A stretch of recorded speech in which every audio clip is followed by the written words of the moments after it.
Hello dear students, आप सभी का स्वागत है इस बहुत ही प्यारे चैप्टर में। तो महाराष्ट्र स्टेट बोर्ड की जो 12th की टेक्स्ट बुक है उसका जो चैप्टर नंबर 12 है उसका नाम है इलेक्ट्रोमैग्नेटिक इंडक्शन। तो हम लोग आज पढ़ने वाले हैं ब्रह्मास्त्र फिजिक्स बैच में MST CET का ये चैप्टर, लेसन नंबर 12 स्टैंडर्ड का। सो आपको पता ही है कि 11वीं में 8 चैप्टर्स आते हैं एंड 12वीं में 16 चैप्टर्स आते हैं CET के अंदर। तो 11वीं के पूरे 8 चैप्टर्स हम लोग ने कंप्लीट कर दिए हैं और प्लेलिस्ट में भी अपलोड कर दिए हैं। अभी कुछ ही चैप्टर्स बचे हैं 12th स्टैंडर्ड में, तो आइए इन चैप्टर्स को भी जल्दी जल्दी ख़त्म करते हैं ताकि हमारा सिलेबस जो है वक्त रहते पूरा हो जाए, क्योंकि कुछ ही दिनों बाद CET आने वाली है, CET का एग्ज़ाम आने वाला है। बट आगे बढ़ने से पहले थोड़ी सी जानकारी मैं दे दूँ, वो ये है कि जब भी आप यूट्यूब पर फिजिक्स की पढ़ाई करने के लिए आते हैं तो सबसे पहले इस चैनल को सर्च कीजिए, प्रोफेसर ऑफ साइंस। ये सर्च करने के बाद आपको ये लोगो दिखेगा, ऑफ कोर्स नाम भी दिख जाएगा। हमारी जो एप्लीकेशन है गूगल प्ले स्टोर पर, ये एप्लीकेशन बिल्कुल फ्री है, इसको डाउनलोड करके रखिए ताकि फ्यूचर में मैं जो भी फ्री मटेरियल अपलोड करूंगा एंड जो भी बैचेस लॉन्च करूंगा वो आपको नोटिफिकेशन मिल जाएगा, अगर ये ऐप आपके मोबाइल में ऑलरेडी इंस्टॉल्ड होगी तो। अब यहाँ पर ये कम्युनिटी टैब पे अगर आप आएंगे, क्लिक करेंगे तो यहाँ पे आपको नोटिसेस मिल जाएंगे कि मैं क्या क्या पढ़ाने वाला हूँ। तो यहाँ पे मैराथन लेक्चर्स हैं, तो जिन जिन के कॉलेज में एग्जाम्स अभी ख़त्म नहीं हुए हैं, 11th स्टैंडर्ड के बच्चे फिजिक्स का एग्ज़ाम देने वाले हैं, वो लोग अभी भी ये लेक्चर्स को, मैराथन लेक्चर्स को देख सकते हैं। एक ही दिन में पूरा फिजिक्स कवर कर सकते हैं स्टार्ट टू एंड। जो भी इंपॉर्टेंट क्वेश्चंस हैं सारे के सारे इस मैराथन लाइव लेक्चर में मैंने कंप्लीट कर दिए। फिर उसके अलावा यहाँ पर हमारे पास है जो इंपॉर्टेंट चीज़, वो है प्लेलिस्ट। प्लेलिस्ट पे जैसे आप आएंगे तो यहाँ पर देखिए, मैं कुछ मोटिवेशन वीडियोस डाल रहा हूँ, कुछ फनी वीडियोस डाल रहा हूँ, आप लोग का मूड थोड़ा अच्छा करने के लिए, वो आप लोग बीच में देख लेना। तो ये कुछ शॉर्ट्स हैं, देख लेना। यहाँ पर है अपना ब्रह्मास्त्र CET का बैच, ठीक है। तो इसके अंदर सारे वीडियोस अपलोड हो रहे हैं 11th as well as 12th के। यहाँ पर आप अगर देखेंगे तो 12th स्टैंडर्ड के, 11th स्टैंडर्ड के आपको प्रैक्टिकल्स भी, फिजिक्स के प्रैक्टिकल्स देखने मिल जाएंगे, जिसमें मैंने एम, ऑब्जर्वेशन और हर चीज़, कैलकुलेशन, ग्राफ सब बना के दिखाया हुआ है।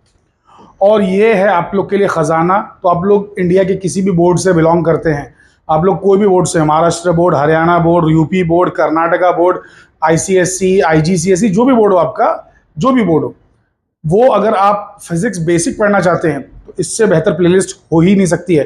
बिकॉज बहुत ही कम ड्यूरेशन में मैंने बहुत कुछ एक्सप्लेन किया है, बहुत ही शॉर्ट टाइम में बहुत ज़्यादा एक्सप्लेन किया। मैं कह रहा हूँ कि मैं क्या क्लेम कर रहा हूँ पहले उससे समझिए। मैं ये कह रहा हूँ कि अगर कम टाइम में आपको पूरा फिजिक्स खत्म करना है, पूरी टेक्स्ट बुक खत्म करनी है फिजिक्स की कम टाइम में, तो इन दोनों प्लेलिस्ट से बेहतर कोई प्लेलिस्ट नहीं है। पूरे यूट्यूब पर आप लोग जाके चेक कर लीजिए, एक एक चैनल पे जाके चेक कर लीजिए।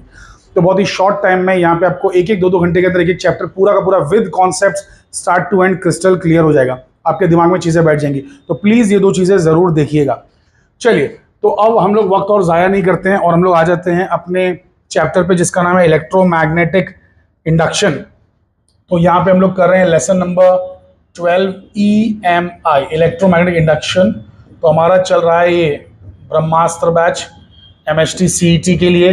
ये बैच न सिर्फ 2024 वालों को बल्कि 2025 वालों को भी बहुत काम आने वाला है। चलिए, तो अब इसके कुछ फॉर्मूले देख लेते हैं, इलेक्ट्रोमैग्नेटिक इंडक्शन के कुछ फॉर्मूले। तो फॉर्मूले तो बहुत ही बचकाने हैं, बहुत ही ईजी हैं।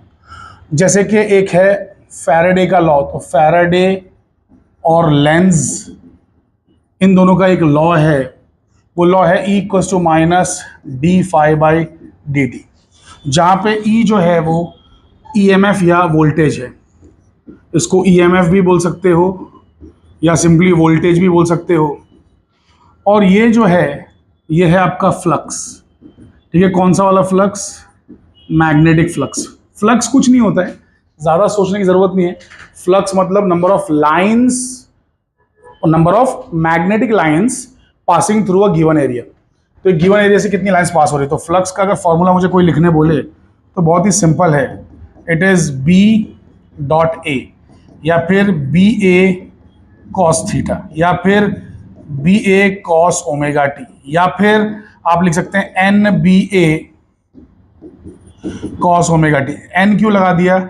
अगर एक कॉइल ना हुआ बल्कि बहुत सारे कॉइल के टर्न्स हुए, मतलब कॉइल के n टर्न्स हुए, if there are n turns of the coils very very closely packed, है ना, वेरी वेरी क्लोजली पैक्ड, तो आपको NBA cos ωt लेना है। समझ गए? तो ये फ्लक्स का फॉर्मूला याद रखिएगा। थीटा के बदले ωt लिख सकते हैं, काफ़ी काम आता है ये। ओके, तो ये चीज़ हो गई। इस चैप्टर के अंदर जब भी बात होगी वोल्टेज की, तो वोल्टेज यूजुअली आप लोग इस फॉर्मूले से रिप्रेजेंट करेंगे d∅/dt से, या फिर अगर बेसिकली यहाँ पे प्राइमरी लिखा हुआ है तो आप लोग यहाँ पे लिखेंगे d∅p/dt या L di/dt, ये भी एक फॉर्मूला है। और अगर यहाँ पे सेकेंडरी लिखा हुआ है तो यहाँ पे आप लोग लिखेंगे d∅s/dt, या फिर यहाँ पे लिखेंगे आप व्हाट mdi,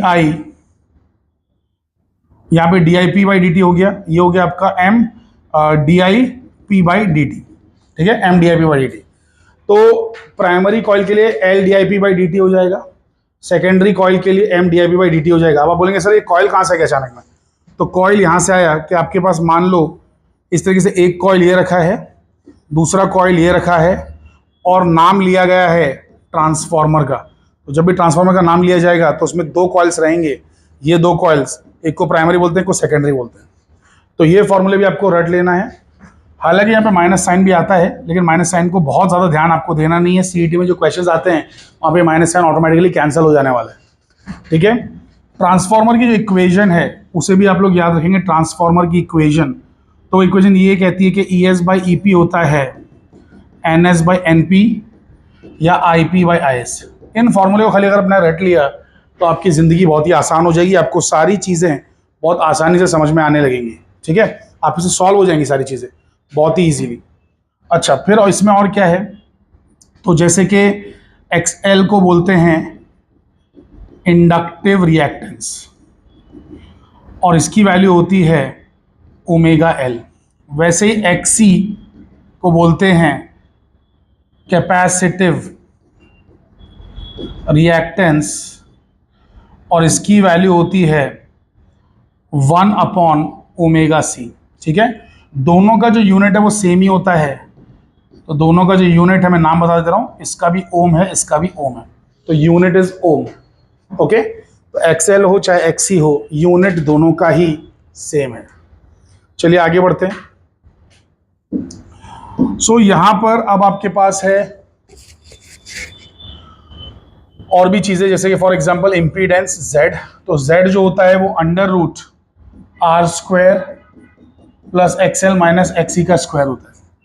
अब जो बच्चे लोग जिंदगी में पहली बार सब चीज़ें सुन रहे हैं तो वो लोग ये बात जान लें कि एक तो रेजिस्टेंस जो होता है वो तो होता ही है R, लेकिन अगर एक कॉइल जैसा कुछ लगा हुआ है तो उसमें इंडक्टेंस भी होता है L, और इसके रेजिस्टेंस को हम लोग बोलते हैं IXL, मतलब सॉरी इसके रेजिस्टेंस को बोलते हैं XL। वैसे एक होता है कैपेसिटर, और इसका जो रेजिस्टेंस होता है उसको बोलते हैं XC। लेकिन क्योंकि ये लोग कांस्टेंट नहीं है, फिक्स वैल्यू के नहीं है, इनकी वैल्यू फ्रीक्वेंसी पे डिपेंड करती है, दोनों की वैल्यू, क्योंकि इसकी वैल्यू क्या थी ω_L और इसकी वैल्यू क्या थी 1/ωc। तो दोनों की वैल्यू क्योंकि डिपेंड करती है फ्रीक्वेंसी पे, इसलिए इनको रेजिस्टेंस ना बोल के रिएक्टेंस बोलते हैं। और जब आप ये तीनों को मिला लेते हैं, तीनों को, तो बेसिकली ये बन जाता है इम्पीडेंस Z, जिसमें R भी आता है, XL भी आता है, XC भी आता है, ठीक है। तो इसे कहते हैं इम्पीडेंस। इम्पीडेंस मतलब करंट को रोकने वाली कोई क्वांटिटी, ठीक है, करंट को रोकता है ये इम्पीडेंस।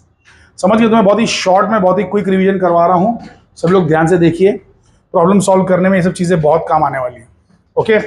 चलिए तो हम लोग आ जाते हैं MCQs पर। अच्छा, उससे आने से पहले कुछ और भी चीज़ रह गई, जैसे फॉर एग्जाम्पल म्यूचुअल इंडक्टेंस का जो फॉर्मूला M का वो ये होता है कि K√L1L2। तो दो कॉइल का सेल्फ इंडक्टेंस, ये है म्यूचुअल इंडक्टेंस, और ये है कपलिंग फैक्टर, ठीक है, कपलिंग फैक्टर, तो उसको बोलते हैं कपलिंग फैक्टर। अच्छा, किसी सोलेनॉइड का, सोलेनॉइड तो मालूम है ना, सोलेनॉइड की शक्ल ऐसी होती है, राइट। तो इसमें से करंट ऐसे छोड़ते हैं और करंट यहाँ से बाहर निकलता है और इसमें मैग्नेटिक फील्ड बनती है, मैग्नेटिक फील्ड। तो ये होता है सोलेनॉइड। तो सोलेनॉइड जो है इसका सेल्फ इंडक्टेंस होता है μ0n²A/L, ठीक है। L मतलब लेंथ, यहाँ पे नीचे लेंथ रहेगी, और ये L इंडक्टेंस है। अगर मैंने ऐसा कुछ ले लिया फूल माला जैसा, इसको बोलते हैं टॉरॉइड। क्या बोलते हैं इसको? टॉरॉइड। और टॉरॉइड का जो इंडक्टेंस रहता है वो रहता है μ0n²A/2πr, बिकॉज यहाँ पे जो इसकी लेंथ है वो एक्चुअल में सरकमफरेंस है, राउंड है, तो L के बदले 2πr आ जाएगा, दैट्स इट। चलिए, तो यहाँ पर हम लोग अभी सॉल्व करेंगे कुछ प्रीवियस ईयर क्वेश्चंस, ये क्वेश्चंस मैंने कहीं से भी उठा के नहीं डाले हुए, ये सब के सब सीईटी में आए हुए क्वेश्चंस हैं, सब पीवाईक्यूज हैं, आप लोग चेक कर लीजिएगा। So these are PYQs. तो देखिए ध्यान से देखिए, तो एक टोरॉइडल सोलेनॉइड है, मतलब टोरॉइड है बेसिकली, टोरॉइडल सोलेनॉइड मतलब टोरॉइड। तो एक टोरॉइड है जिसमें हवा भरी है, चलो वो तो ठीक है, उसका मैग्नेटिक फील्ड बी है, एरिया ए है, पूछ रहे सेल्फ इंडक्टेंस कितना होगा अगर उसका रेडियस आर है और नंबर ऑफ टर्न्स एन है, ठीक है, रेडियस आर है, ठीक है, करेक्ट, और नंबर ऑफ टर्न्स एन है। चलिए आइए जान लेते हैं। तो हमें पता था कि जो सेल्फ इंडक्टेंस होता है टोरॉइड का, it is mu not an square A upon 2 पाई, क्योंकि वो राउंड रहता है ना। तो यहाँ पे directly formula based he question, option D is the right answer, it is damn easy, ठीक है। चलिए आगे, ऑप्शन डी हो गया। यहाँ पे आ जाते हैं कि if N is the number of turns in a circular coil the value of it self inductance varies as, एक सेकेंड, अगर N number of turns of coil है तो सेल्फ इंडक्टेंस कैसे वेरी करता है? तो सुनो, सेल्फ इंडक्टेंस का फॉर्मूला क्या था, mu not an square A by L. अब बिकॉज म्यू नॉट ए और एल कांस्टेंट है, किसी एक सॉलिनॉइड के लिए एरिया लेंथ वेंथ सब कांस्टेंट है, तो L is proportional to N square. So option C is the right answer, it is so damn easy. CET में देखिए क्या बचकाने क्वेश्चंस आते हैं, ठीक है। ओके, सो ये चीज हो गई सोल्यूशन। यहाँ आ जाते हैं, यहाँ पे दोनों एल सेम दिख रहे हैं, स्मॉल एल रहेगा। ओके, ये देखिए दो कॉइल से पी और क्यू, उनका म्यूचुअल इंडक्टेंस एम हेनरी दिया हुआ है, हेनरी उसका यूनिट है, ठीक है, एम हेनरी।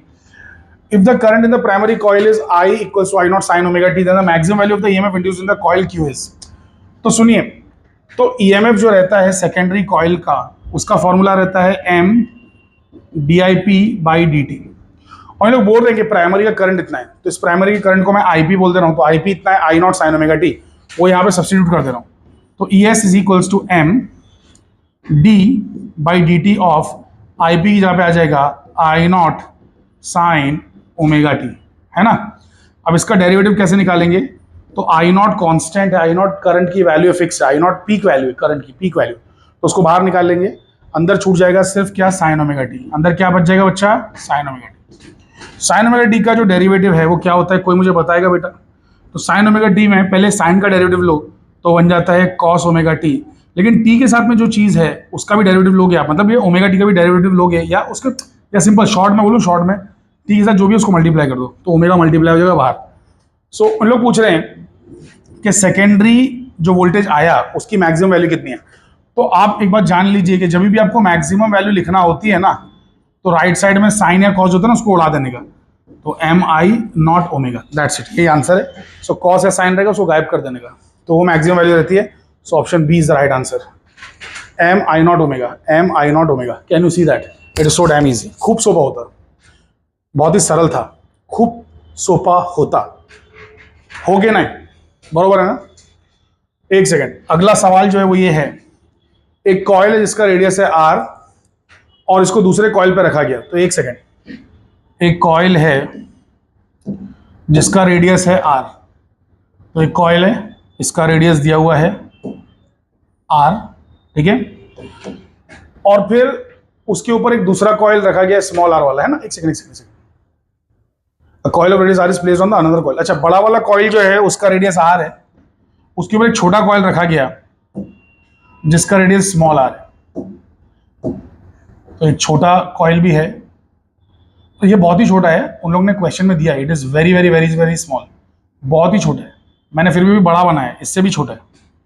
चलो, तो इसका रेडियस कितना बोला इन लोगों ने, स्मॉल आर, तो इसका जो रेडियस है दैट इज स्मॉल आर।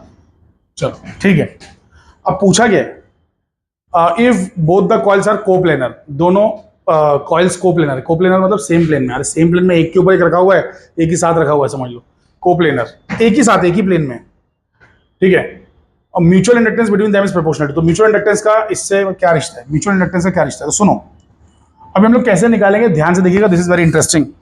सो करना क्या है, ध्यान से देखिए, ये जो बड़ा वाला कॉइल है, ये जो मैग्नेटिक फील्ड बना रहा है उसकी वैल्यू क्या है, तो मैग्नेटिक फील्ड जो ये बना रहा है ये है mu not I by 2r। ये फॉर्मूला बोलेंगे सर ये तो आपने बताया नहीं, कहां से है फॉर्मूला, तो बच्चे जो आपका वो चैप्टर है magnetic fields due to electric current, उस चैप्टर में ये फॉर्मूला हो चुका है, ये उसी चैप्टर का फॉर्मूला इस चैप्टर का नहीं है। तो चैप्टर्स इंटरकनेक्टेड रहते हैं, तो वहां से ये काम आएगा आपको। तो B equals to V0 I by 2R, ये बड़े वाले कॉइल ने बनाई हुई मैग्नेटिक फील्ड है, ये वाली magnetic field. Are you guys understanding this? So ये है magnetic field V0 I by 2R। चलो एक बात तो आपको समझ में आ गई। दूसरी बात ध्यान से सुनिए, ये देखो मैग्नेटिक फील्ड है ना बीच में बन रही। अब ये मैग्नेटिक फील्ड जा किसमें से रही है? छोटे कॉइल में से जा रही है, छोटे कॉइल में से। तो छोटे कॉइल का जो एरिया है वो कितना है वो भी निकाल लेते हैं। तो A of small coil is what, how much? It is pi R square, है ना, पाई आर स्क्वायर, सर्कल है ना, तो पाई आर स्क्वायर। अब जो म्यूचुअल इंडक्टेंस होता है, म्यूचुअल इंडक्टेंस निकालना है ना हमको क्या निकालना है? Mutual inductance. म्यूचुअल इंडक्टेंस होता है फाई अपॉन आई, और फाई क्या होता है? इट इज बी ए। आप बोलेंगे सर बी ए कहां से आ गया? आपने तो कुछ और लिखा था, इधर देखो ध्यान से। फाई की वैल्यू मैंने क्या लिखी थी, देखो ध्यान से। सो फाई की वैल्यू थी बी डॉट ए या बी ए कॉस थीटा। अगर एन टर्न्स रहेगा तो एन आता है, वरना नहीं आता है, तो बी ए कॉस थीटा रहता है। लेकिन यहाँ पे थीटा 0 है और कॉस 0 1 है ना? क्यों? मतलब कॉस थीटा क्यों नहीं लिया हम लोगों ने? क्योंकि मैग्नेटिक फील्ड और एरिया दोनों सेम डायरेक्शन में, मैग्नेटिक फील्ड और एरिया दोनों सेम डायरेक्शन में, तो एंगल 0 है। एंगल 0 है तो बेसिकली क्या हो जाएगा? अरे क्या चल रही है? सो एंगल 0 है तो कॉस 0 1 हो जाएगा, इसलिए कॉस थीटा लेने की जरूरत नहीं है। सो बी ए अपॉन आई आ गया। अब बी की वैल्यू कितनी है?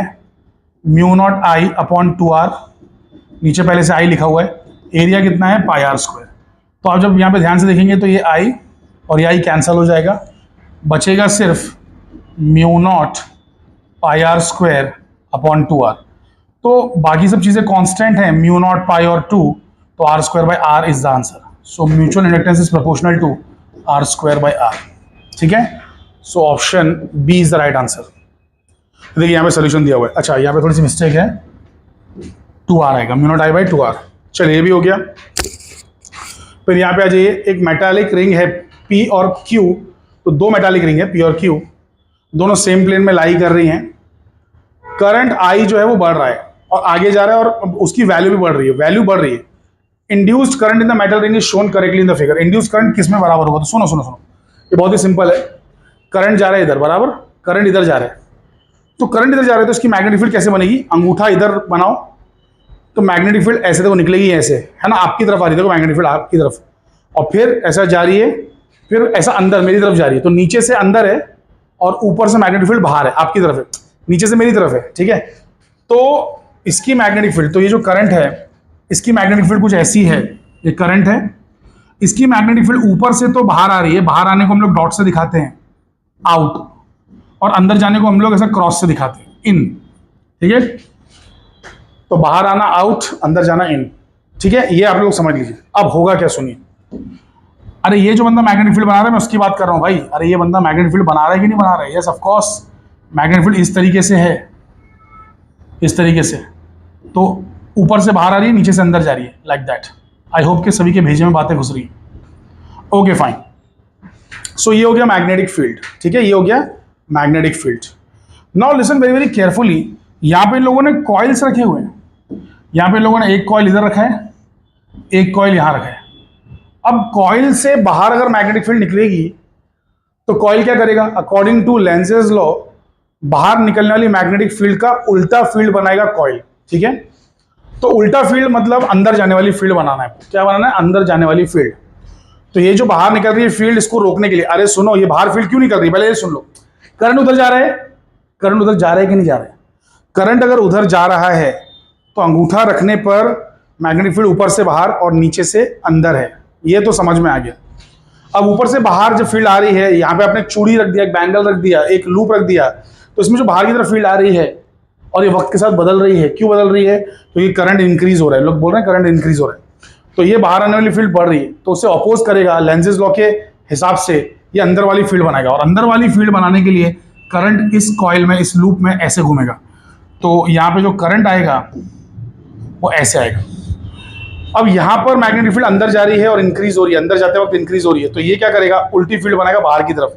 तो बाहर की तरफ फील्ड बनाना है तो करंट इस तरीके से जाएगा। तो अब ऐसा वाला डायग्राम जो भी है वही आंसर है। तो पी और Q, option D is the right answer. That's it. ठीक है, तो इसको आप लोग देख लेना, समझ लेना अच्छे से। चलो दैट्स इट, आज के लिए बस इतना ही। तो यहाँ पर और भी मैंने आप लोगों के लिए दे रखी हैं चीज़ें, तो यहाँ पे और भी स्लाइड्स हैं, तो आप लोग अच्छे से सॉल्व कर लेना। बट वक्त की कमी के कारण हम लोग जो है सारी चीज़ें अभी सॉल्व नहीं कर पा रहे हैं।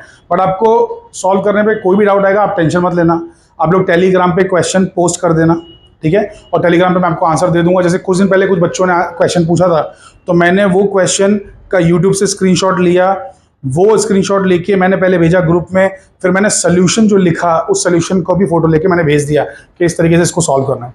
तो आप लोग बिल्कुल वैसा ही कीजिए। चलिए, तो दैट्स इट, हम लोग स्टॉप करते हैं। Will stop here. Thank you very much everybody. So bye bye, take care and sayonara. जय हिंद, जय भारत, जय महाराष्ट्र।